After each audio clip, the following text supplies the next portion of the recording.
नमस्कार. डॉक्टर भंडारे लेक्चरमध्ये आपले सहर्ष स्वागत. आज आपण मॅक्रो इकॉनॉमिक्स मधील महत्त्वाची कन्सेप्टचा अभ्यास करणार आहोत. ती म्हणजे राष्ट्रीय उत्पन्नाच्या संकल्पना. मॅक्रो इकॉनॉमिक्सची कन्सेप्ट असल्यामुळे एस-वाय बी-कॉम आणि एस-वाय बी-ए या विद्यार्थ्यांच्या इकॉनॉमिक्स सब्जेक्टमधील सिलेबसमध्ये देखील आपल्याला ही कन्सेप्ट आढळून येते. त्या अभ्यासाच्या दृष्टीने आपण या संकल्पनांचा अभ्यास करणार आहोत. तसंच राष्ट्रीय उत्पन्नाच्या संकल्पना या देशाच्या विकासाच्या दृष्टीने फार महत्त्वाच्या मानल्या जातात. कारण राष्ट्रीय उत्पन्न म्हणजे काय? देशाच्या आर्थिक विकासाचा आरसा समजलं जातं. म्हणून हे राष्ट्रीय उत्पन्न वेगवेगळ्या प्रकारे कसं विचारात घेतलं जातं ते समजण्यासाठी राष्ट्रीय उत्पन्नाच्या संकल्पना काय आहेत? महत्त्वाच्या आहेत. तर राष्ट्रीय उत्पन्नाच्या वेगवेगळ्या कन्सेप्ट पाहण्या अगोदर राष्ट्रीय उत्पन्नाची आपण व्याख्या पाहूया. राष्ट्रीय उत्पन्नाच्या व्याख्येमध्ये अनेक अर्थशास्त्रज्ञांमध्ये मतभेद आपल्याला दिसून येतो. परंतु तरी देखील राष्ट्रीय उत्पन्नामध्ये 3 अर्थशास्त्रज्ञांच्या व्याख्या महत्त्वाच्या मानल्या जातात. एक म्हणजे प्राध्यापक अ, अ, एक म्हणजे डॉक्टर मार्शल यांची व्याख्या, दुसरी म्हणजे प्राध्यापक पिगू यांची व्याख्या आणि तिसरी म्हणजे प्राध्यापक फिशर यांची व्याख्या. परंतु आता अभ्यासाच्या दृष्टीने विद्यार्थ्यांच्या साठी आपण एक सुटसुटीत जी व्याख्या आहे राष्ट्रीय उत्पन्नाची ती पाहूया सोपी. ती म्हणजे काय आहे बघा, एका विशिष्ट कालखंडात उत्पादित झालेल्या वस्तू व सेवा यांचे बाजारी मूल्यांकन म्हणजेच काय? राष्ट्रीय उत्पन्न होय. आता आपण व्याख्याची फोड करूया. एक विशिष्ट कालखंडात म्हणजे काय? तर एक विशिष्ट कालखंड म्हणजे साधारण 1 वर्ष. प्रत्येक देशाचं आर्थिक वर्ष वेगवेगळं असतं. भारताच्या बाबतीत जर बघायचं झालं तर भारताचं आर्थिक वर्ष ज्याला वित्तीय वर्ष किंवा फायनान्शियल इयर असं इंग्लिशमध्ये म्हणतात. त्याचं काय आहे भारताचं आर्थिक वर्ष? तर 1 एप्रिल ते 31 मार्च हे भारताचं आर्थिक वर्ष आहे. म्हणजे भारताच्या त्या विशिष्ट वर्षामध्ये काय म्हटले पुढे बघा आपण आता उत्पादित झालेल्या वस्तू व सेवा यांचे बाजारी मूल्यांकन. म्हणजे जेवढ्या वस्तू आणि सेवा तयार होतील, उत्पादित होतील त्याला बाजारामध्ये जी किंमत प्राप्त होईल त्या किमतीने गुणलं उत्पादनाला की काय कळेल? राष्ट्रीय उत्पन्न कळेल. म्हणजे सोप्या भाषेमध्ये समजण्यासाठी आपण साखरेचं उदाहरण घेऊया. समजा साखरेचं उत्पादन वर्षभरामध्ये 100 क्विंटल झालंय आणि त्याला साधारणतः किंमत मिळाली प्रति किलो ₹40. म्हणजे 100 क्विंटल उत्पादनाला जर ₹40 किंमतने जर आपण गुणलं तर उत्तर काय येतं? 4,000.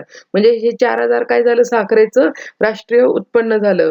म्हणजे आता आपण हे एका पर्टिक्युलर वस्तूचं बघितलं. परंतु देशामध्ये जेवढ्या एकूण वस्तू उत्पादित होतात, एकूण सेवा ज्या प्रचलित होतात, त्यांच्या सर्वांचं बाजारी मूल्यांकनाची एकत्रित बेरीज आपण काय समजतो?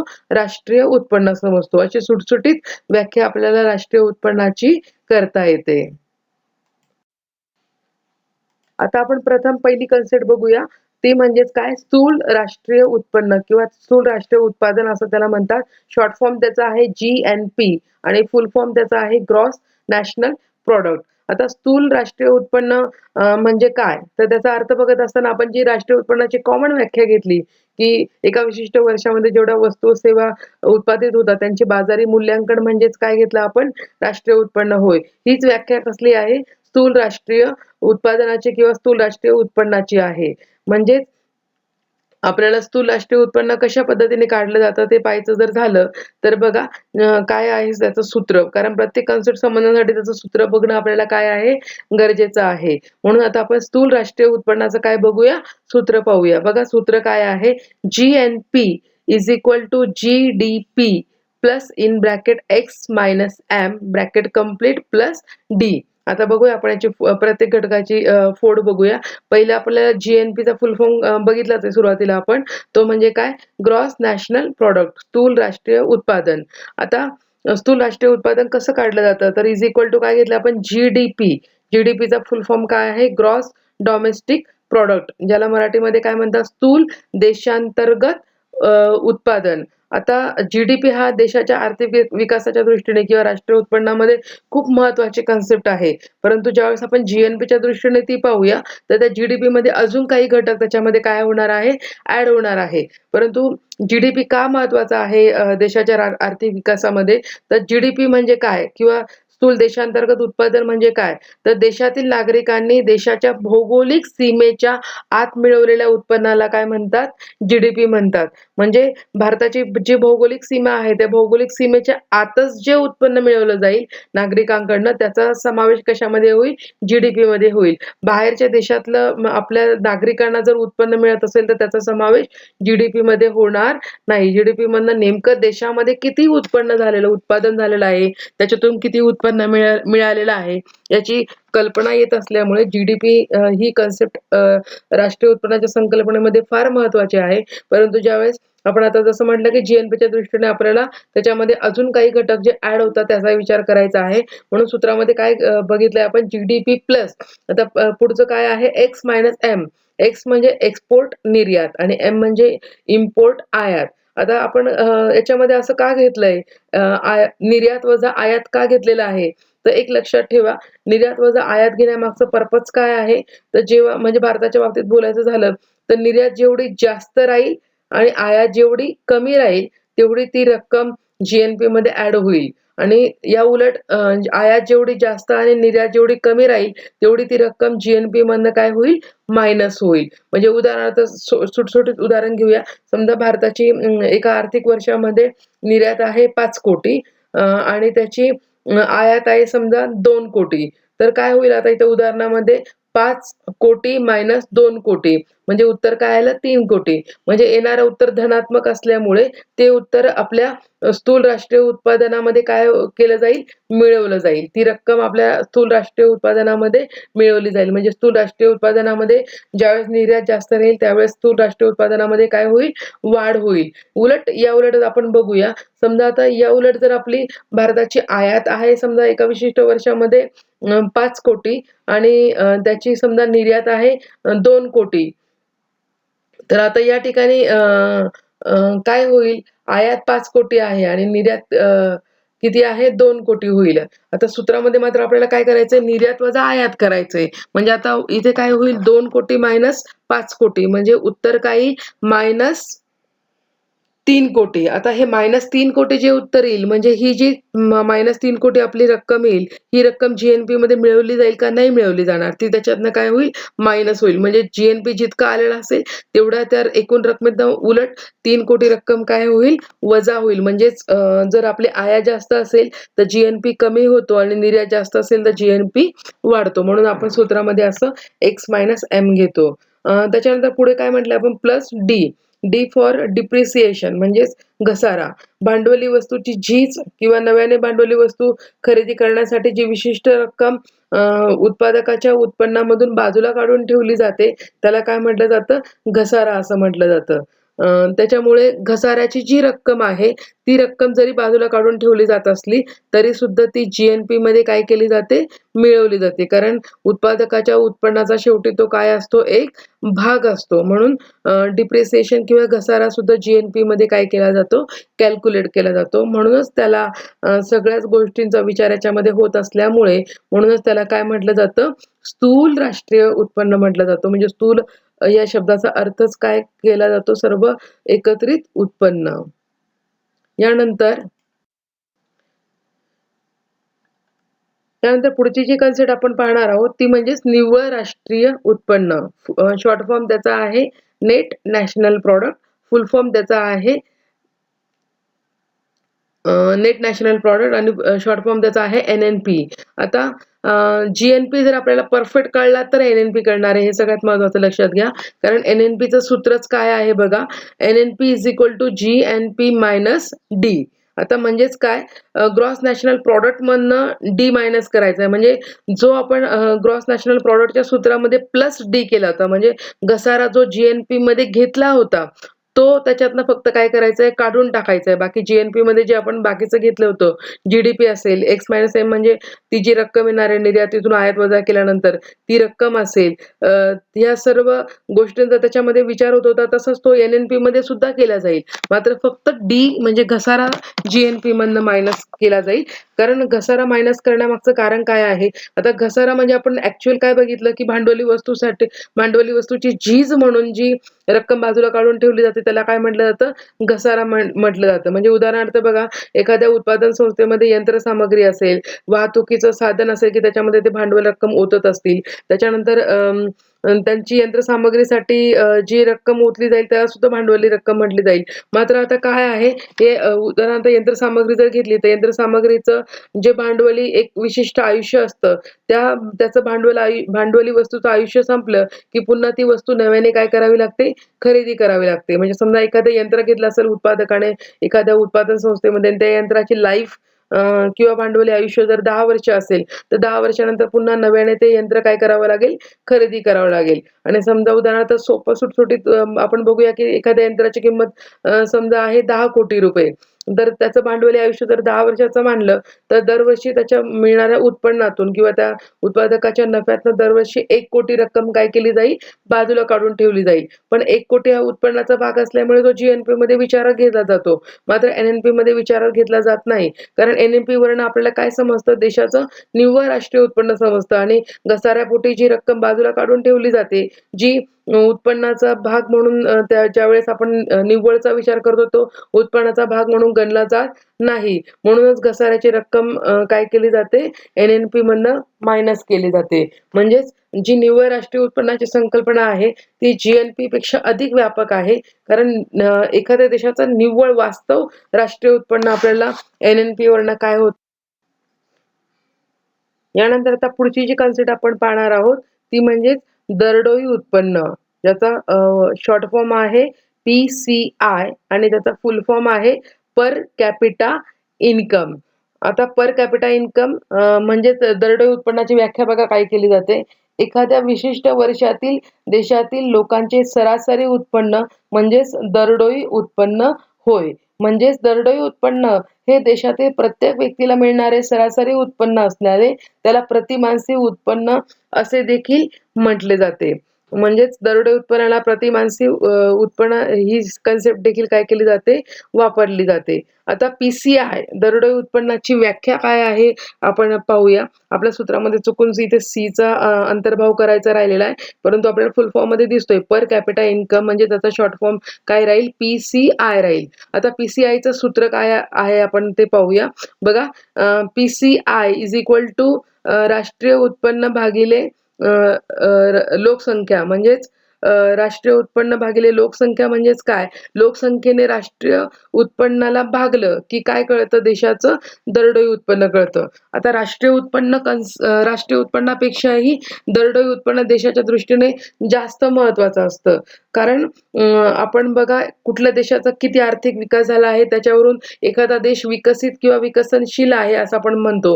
म्हणजे उदाहरणार्थ भारत विकसनशील देश आहे, अमेरिका विकसित देश आहे. हे कशावरून म्हणतो? म्हणजे त्याचं कॅल्क्युलेशन कशावरून केलं जातं? काय क्रायटेरिया लावलेला जातो विकासाच्या बाबतीत? तर त्याच्या बाबतीत राष्ट्रीय उत्पन्न विचारात न घेता कोणतं उत्पन्न विचारात घेतलं जातं? दरडोई उत्पन्न विचारात घेतलं जातं. म्हणून दरडोई उत्पन्न ही कन्सेप्ट काय आहे?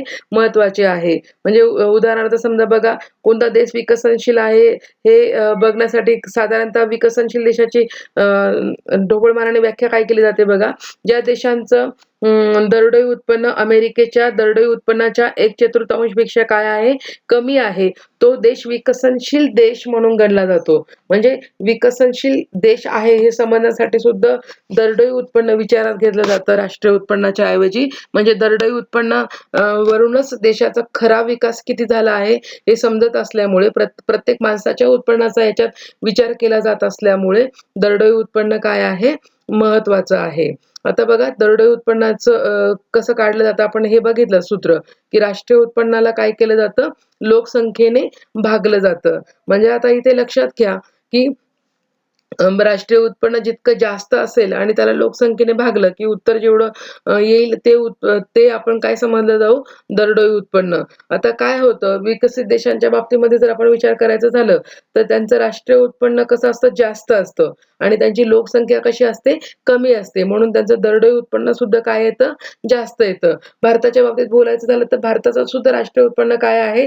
जास्त आहे. म्हणजे आपण आता श्रीमंत देशांच्या यादीमध्ये बघितलं तर भारताचा 7वा किंवा 6वा क्रमांक आज आज आपल्याला लागायला लागलाय.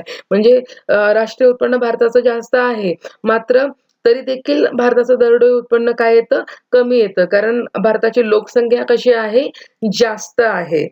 भारताची लोकसंख्या जास्त असल्यामुळे राष्ट्रीय उत्पन्नाला ज्यावेळेस आपण लोकसंख्येने भागतो, तेव्हा उत्तर आपलं 0 पॉइंटमध्ये आल्यामुळे आपलं नॅचरली दरडोई उत्पन्न काय दिसतं? कमी दिसतं. जे आपण विकसित देशाच्या बाबतीत बघतो, की त्यांची लोकसंख्या अतिशय कमी असल्यामुळे राष्ट्रीय उत्पन्नाला ज्यावेळेस आपण लोकसंख्येने भागतो, त्यावेळेस त्यांचं दरडोई उत्पन्नाचा आकडा कसा येतो? जास्त येतो. तसंच भारताचं राष्ट्रीय उत्पन्न जरी जास्त दिसत असलं, तरी ते जास्त का दिसतं? तर ठराविक व्यक्तींचंच उत्पन्न त्याच्यामध्ये काय आहे? भारतामध्ये खूप जास्त आहे आणि बाकीच्यांचं उत्पन्न कसं आहे? खूप कमी आहे. परंतु राष्ट्रीय उत्पन्नामध्ये देशातील एकूण उत्पन्नाची आपण गोळाबेरीज करत असल्यामुळे आपल्याला राष्ट्रीय उत्पन्नाचा आकडा उगीचच फुगलेला दिसतो, मात्र वास्तविक वाढलेला दिसून येत नाही. म्हणून दरडोई उत्पन्न काढत असताना राष्ट्रीय उत्पन्नाला काय केलं जातं? लोकसंख्येने भागलं जातं. म्हणजे आपल्याला ॲक्चुअल दरडोई उत्पन्नाची काय येते? कल्पना येते. म्हणजेच दरडोई उत्पन्न जे आहे ते भारताच्या दृष्टीने किंवा कुठल्याही देशाच्या दृष्टीने ही कन्सेप्ट काय आहे? अतिशय महत्त्वाची आहे. यानंतर राष्ट्रीय उत्पन्नाची आपण जी पुढची कन्सेप्ट बघणार आहोत, तिलाच म्हटलं जातं वैयक्तिक उत्पन्न. म्हणजे त्याचा शॉर्ट फॉर्म आहे पी-आय आणि त्याचा फुल फॉर्म आहे ते म्हणजे पर्सनल इन्कम. आता या वैयक्तिक उत्पन्न असेल किंवा खर्चयोग्य उत्पन्न असेल, या उत्पन्नाच्या कन्सेप्ट सुद्धा राष्ट्रीय उत्पन्नामध्ये महत्त्वाच्या आहेत. कारण एखाद्या व्यक्तीला प्रत्यक्षात किती उत्पन्न खर्च करायला मिळतं किंवा प्रत्यक्षात किती उत्पन्न मिळतं याची कल्पना या उत्पन्नाच्या संकल्पनेवरून काय काय होत असते? येत असते. म्हणून वैयक्तिक उत्पन्नाचा सुद्धा विचार आपण राष्ट्रीय उत्पन्नाच्या संकल्पनेत करू शकतो, असं अर्थशास्त्रज्ञांनी काय केलेलं आहे? मत मांडलेलं आहे. बघा वैयक्तिक उत्पन्न आता कसं काढलं जातं? पी-आय म्हणजे आपल्याला कळलंच आहे पर्सनल इन्कम. आता पी-आय बरोबर काय घेतलेलं आहे? N I minus social security contribution tax minus corporate income tax minus retain earnings plus transfer payment. आता बघा एन-आय म्हणजे काय? National income. आता या नॅशनल इन्कममध्ये ज्या कॉन्ट्रिब्युशन टॅक्स असतील, कॉर्पोरेट इन्कम टॅक्स असतील, त्याच्यानंतर रिटेन अर्निंग जे असतील, ते सर्व त्याच्यामधनं राष्ट्रीय उत्पन्नातनं काय केलं जातं? नॅशनल इन्कममधनं काय केलं जातं? मायनस केलं जातं. मात्र आता इथे आपण फक्त काय त्याच्यामध्ये प्लस केलंय? ट्रान्सफर पेमेंट म्हणजे स्थानांतरित जे उत्पन्न आहे, ते त्याच्यामध्ये काय केलेलं आहे? आपण प्लस केलेलं आहे. कारण एखाद्या व्यक्तीला समजा रिटायर व्यक्ती असेल, त्याला पेन्शनच्या स्वरूपामध्ये जरी त्याला उत्पन्न मिळत असेल, मात्र तो त्याच्या उत्पन्नाचा एक भाग असल्यामुळे तो त्याच्यामध्ये काय होणार आहे? वैयक्तिक उत्पन्नामध्ये ॲड होणार असेल. अनुदानाच्या स्वरूपामध्ये जरी उत्पन्न मिळत असेल, तर ते शेवटी वैयक्तिक उत्पन्नामध्ये काय होणार आहे? ॲड होणार आहे. म्हणून टॅक्स अर्निंग्ज जरी याच्यातनं मायनस करत असलो आपण पी-आय मधनं, मात्र ट्रान्सफर पेमेंट आपण त्याच्यामध्ये काय करतो? प्लस करतो. अशा रीतीने आपल्याला वैयक्तिक उत्पन्न काय करता येतं? मोजता येतं. व्यक्तीच्या वैयक्तिक उत्पन्नाच्या दृष्टीने, संबंधाच्या दृष्टीने ही ही कन्सेप्ट काय आहे? महत्त्वाची आहे. तर यानंतर आपण शेवटची जी कन्सेप्ट बघणार आहोत राष्ट्रीय उत्पन्नाची, ती म्हणजेच काय आहे? खर्च योग्य उत्पन्न. ज्याचा शॉर्ट फॉर्म आहे डी-आय आणि त्याचा फुल फॉर्म आहे डिस्पोजेबल इन्कम म्हणजेच खर्च योग्य उत्पन्न. आता जसं सांगितलं की वेगवेगळ्या व्याख्या मांडलेल्या आहेत अर्थशास्त्रज्ञांनी. त्याच्यामध्ये फिशर यांची जी व्याख्या आहे, ती देशाचा एकूण खर्चाचा विचार करून सुद्धा राष्ट्रीय उत्पन्नाची व्याख्या तयार करता येऊ शकते, असं त्यांनी म्हटलं होतं. कारण फिशर यांचं असं म्हणणं आहे, की जरी व्यक्तीला उत्पन्न मिळत असलं, तरी त्या उत्पन्नातला सगळाच भाग ती काय करत नाही? खर्च करत नाही. म्हणून जेवढा भाग प्रत्यक्ष ती खर्च करते, तेवढ्या प्रत्यक्ष खर्चाची जरी देशामध्ये एकूण बेरीज केली, तर त्याच्यामुळे सुद्धा आपल्याला वास्तविक जे राष्ट्रीय उत्पन्न आहे, त्याचा आकडा मिळू शकतो. म्हणून ही सुद्धा एक कन्सेप्ट काय आहे? खर्च योग्य उत्पन्नाची प्रचलित आहे. बघा आता खर्च योग्य उत्पन्न कसं काढलं जातं? काय सूत्र आहे खर्च योग्य उत्पन्नाचं? तर डी-आय म्हणजे आपल्याला बरोबर माहितीच आहे डिस्पोजेबल इन्कम. काय म्हटलंय? D I is equal to P I minus personal tax. म्हणजेच काय?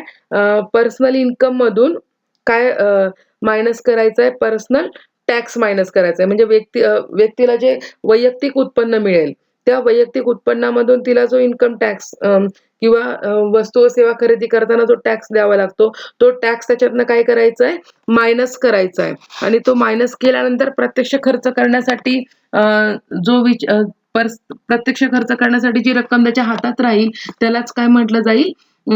डी-आय असं म्हटलं जाईल. म्हणजे आता एखाद्या व्यक्तीने इन्कम टॅक्स दिला, तर ते इन्कम टॅक्सची रक्कम कर रूपाने सरकारकडे जमा होते. म्हणजे त्याला ती खर्च करण्यासाठी अवेलेबल राहत नाही. म्हणून त्या पर्सनल टॅक्स किंवा इन्कम टॅक्सचा विचार त्याच्या डी-आयमध्ये किंवा डिस्पोजेबल इन्कममध्ये करायचा नाही. तो त्याच्यातनं काय करून टाकायचा, वगळून टाकायचा आणि मग जे उत्पन्न शिल्लक राहील प्रत्यक्ष ते उत्पन्न त्याचं काय असतं, खर्चयोग्य उत्पन्न असतं. तसंच डी-आयचं अजून एक सूत्र घेतलं जातं, ते म्हणजे काय बघा, D I is equal to consumption plus saving. आता कन्झम्पशन प्लस सेव्हिंग असंही का घेतलं जातं, तर आता एक लक्षात घ्या मात्र, डी-आय मधून सुद्धा पर्सनल टॅक्स मायनस होईल आणि मग उर्वरित रकमेचं पुन्हा फोड कन्झम्पशन प्लस सेव्हिंग आपण असं करू शकतो. असं का करू शकतो? तर कारण बघा प्रत्येक व्यक्ती जितकं त्याला उत्पन्न मिळालंय ते सर्वच्या सर्व उत्पन्न तो वस्तू व सेवांच्या खरेदीवर खर्च करत नाही. तर त्याच्यातला काही भाग तो त्याची भविष्याची तरतूद म्हणा किंवा त्याच्या विनिमयासाठी लागणारा खर्च म्हणा, तो काही रक्कम काय करून ठेवतो, त्याच्या मुलांचं शिक्षण असेल, त्यांची लग्न असतील, यासाठी तो भविष्याची तरतूद म्हणून काय करून ठेवतो, सेव्हिंगच्या रूपाने बाजूला काढून ठेवतो. म्हणून त्याच्यामधनं त्याची फोड जी आहे डी-आयची ते 2 भागात होत असते, उपभोग अधिक बचत.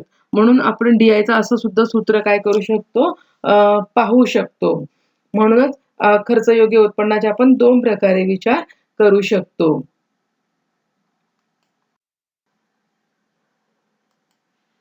अशा रीतीने आपण राष्ट्रीय उत्पन्नाच्या सर्व संकल्पनांचा विचार करू शकतो. आता ह्या कन्सेप्ट सर्व आपण विद्यार्थ्यांच्या अभ्यासाच्या दृष्टीने घेतलेल्या असल्यामुळे सोप्या व सुटसुटीत भाषेमध्ये घेतलेल्या आहे. आय होप की त्या विद्यार्थ्यांना नक्कीच समजतील. धन्यवाद. Thank you.